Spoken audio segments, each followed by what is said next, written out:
Assalamualaikum warahmatullahi wabarakatuh. Halo teman-teman, hari ini aku ingin membahas tentang penyebaran dan perkembangan Islam di Indonesia. Mari kita mulai sekarang. Penyebaran dan perkembangan Islam di Indonesia. Bahasa merupakan nilai tertinggi dari suatu peradaban. Suatu bangsa dipengaruhi nilai tertentu. Jika bahasanya dipengaruhi oleh nilai tersebut, bahasa Indonesia banyak dipengaruhi oleh bahasa Arab, bahasa Al-Quran. Contohnya kata ibarat yang kata dasarnya dari ibroh ini yang bermakna pelajaran, dan masih banyak lagi bahasa Indonesia yang berasal dari bahasa Arab. Ini membuktikan bahwa budaya Indonesia sudah dipengaruhi oleh budaya Islam. Bagaimana proses masuknya Islam di Indonesia? Proses masuk dan perkembangan Islam di Indonesia. Pada abad 7 Masehi, Islam sudah sampai ke Nusantara. Para dai yang datang ke Indonesia berasal dari Jazirah Arab yang sudah beradaptasi dengan bangsa India, yakni bangsa Gurajat, dan ada juga yang telah beradaptasi dengan bangsa Cina dari berbagai arah, yakni dari jalur sutera, jalur perdagangan, dakwah mulai merambah di pesisir Nusantara. Sejak awal Islam tidak pernah membeda-bedakan fungsi seorang untuk berperan sebagai dai atau juru dakwah. Kewajiban berdakwah dalam Islam bukan hanya kasta atau golongan tertentu saja, tetapi bagi setiap masyarakat dalam Islam, sedangkan di agama lain hanya golongan tertentu yang mempunyai otoritas penyebarkan agama, yaitu pendeta. Sampainya dakwah di Indonesia melalui para pelaut atau pedagang-pedagang sambil membawa dagangannya, juga membawa akhlak Islami sekaligus memperkenalkan nilai-nilai yang Islami. Masyarakat ketika berkenalan dengan Islam terbuka pikirannya.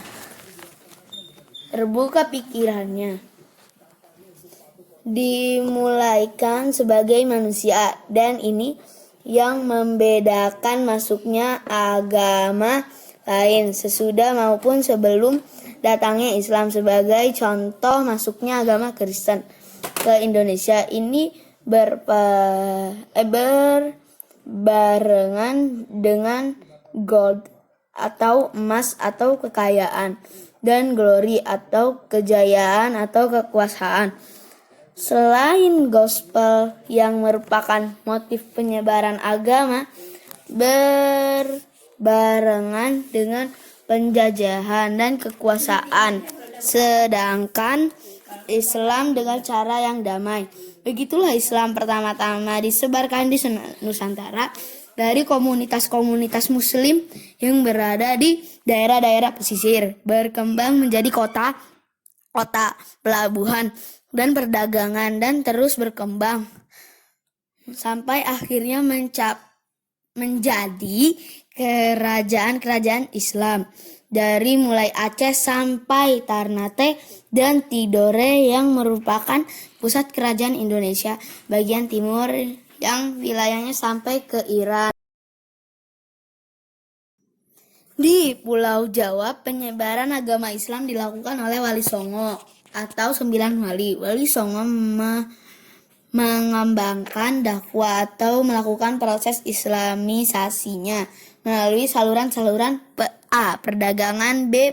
Pernikahan, C. Pendidikan atau pesantren.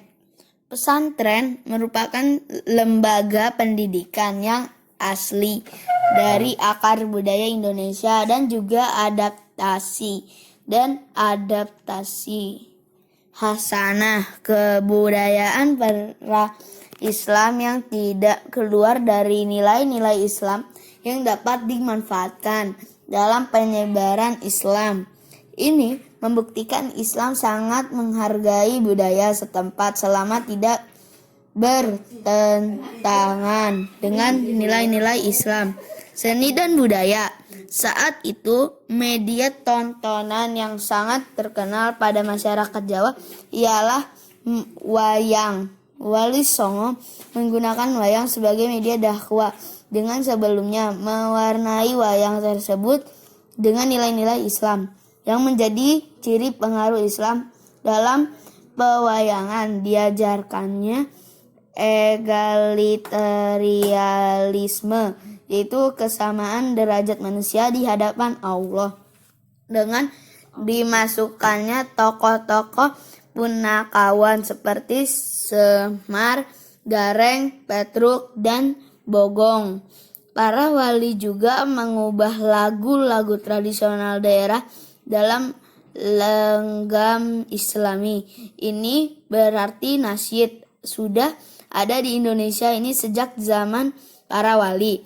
Dalam upacara-upacara adat juga diberikan nilai-nilai Islam. Tawafuf.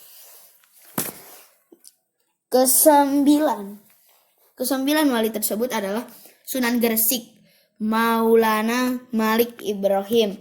Inilah wali yang pertama datang ke Jawa pada abad ke-13 dan menyiarkan Islam di sekitar Gresik, dimakamkan di Gresik, Jawa Timur. 2. Sunan Ampel, Raden Rahmat, menyiarkan Islam di Ampel, Surabaya, Jawa Timur. Beliau merupakan perancang pembangunan Masjid Demak. 3. Sunan Derajat, Syaifuddin, anak dari Sunan Ampel, menyiarkan agama di sekitar Surabaya. Seorang sunan yang sangat berjiwa sosial. Sunan Bonang, Makdum Ibrahim, anak dari Sunan Ampel, menyiarkan Islam di Tuban, Lasem, dan Rembang. Sunan yang sangat bijaksana. 5. Sunan Kalijaga atau Raden Mas Said Jaga Said, murid Sunan Bonang, menyiarkan Islam di Jawa Tengah. Seorang pemimpin pujangga dan filosof, menyiarkan agama dengan cara menyesuaikan dengan lingkungan setempat. 6. Sunan Giri, Raden Paku, menyiarkan Islam di luar Jawa, yaitu Madura, Bawean, Nusa Tenggara, dan Maluku, menyiarkan agama dengan metode bermain. Sunan Kudus Safar Sodik, menyiarkan Islam di Kudus, Jawa Tengah. Seorang ahli seni bangunan, hasilnya ialah masjid dan menara Kudus. Sunan Muria, Raden Umar Said, menyiarkan Islam di lereng Gunung Muria, terletak antara Jepara dan Kudus, Jawa Tengah, sangat dekat dengan rakyat jelata.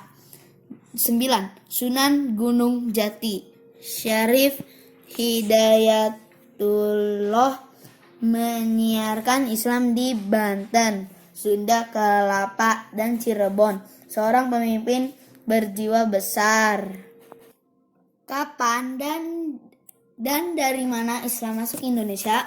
Sejarah mencatat bahwa sejak awal Masehi, pedagang-pedagang dari India dan Cina sudah memiliki hubungan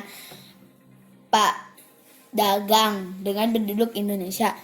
Masuknya Islam ke Indonesia menimbulkan berbagai teori. Meski terdapat beberapa pendapat mengenai kedatangan agama Islam di Indonesia, banyak ahli sejarah cenderung percaya bahwa masuknya Islam ke Indonesia pada abad ke-7 berdasarkan berita Cina zaman dinasti Tang. Berita itu mencatat bahwa pada abad ke-7 terdapat permukiman pedagang muslim dari Arab di desa Baros, daerah pantai barat Sumatera Utara.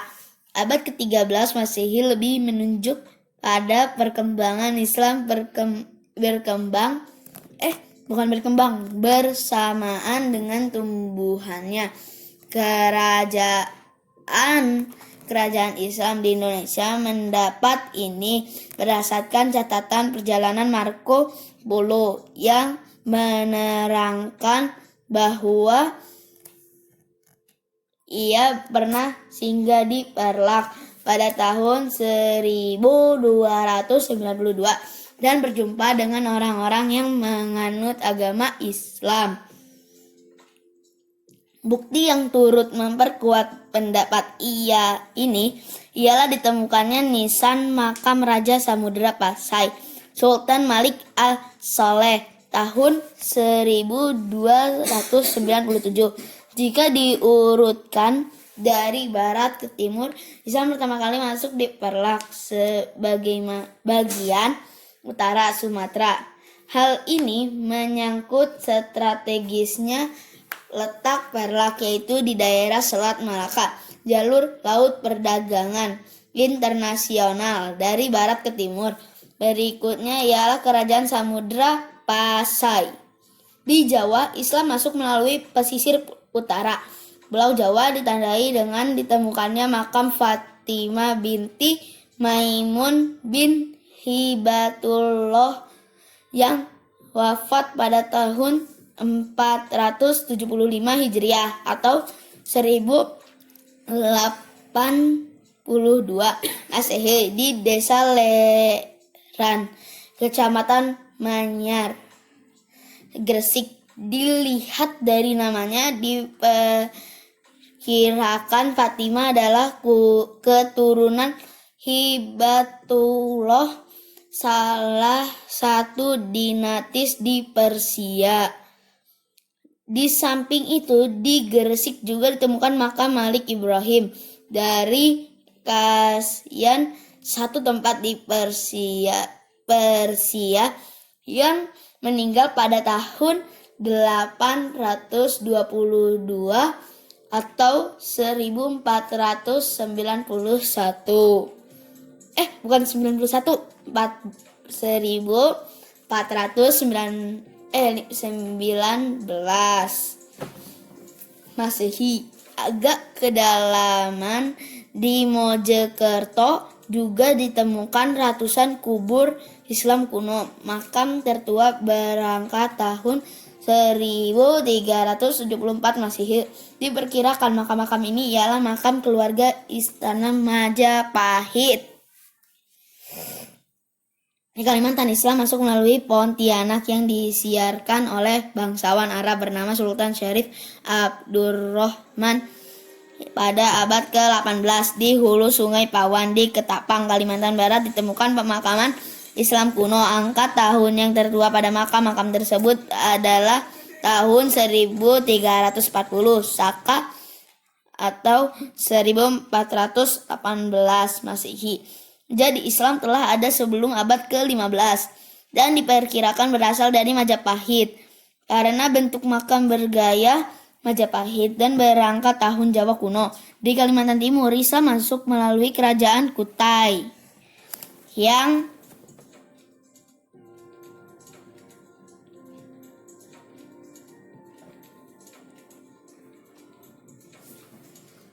yang dibawa oleh dua orang penyiar agama dari Minangkabau yang bernama Tuan Haji Bandang dan Tuan Haji Tugang Parangan. Di Kalimantan Selatan, Islam masuk melalui Kerajaan Banjar yang disiarkan oleh Dayan, seorang khatib ahli khotbah dari Demak. Di Kalimantan Tengah, bukti kedatangan Islam ditemukan pada Masjid KI Gede di Kota Waringin yang bertulisan angka tahun 1434 Masehi.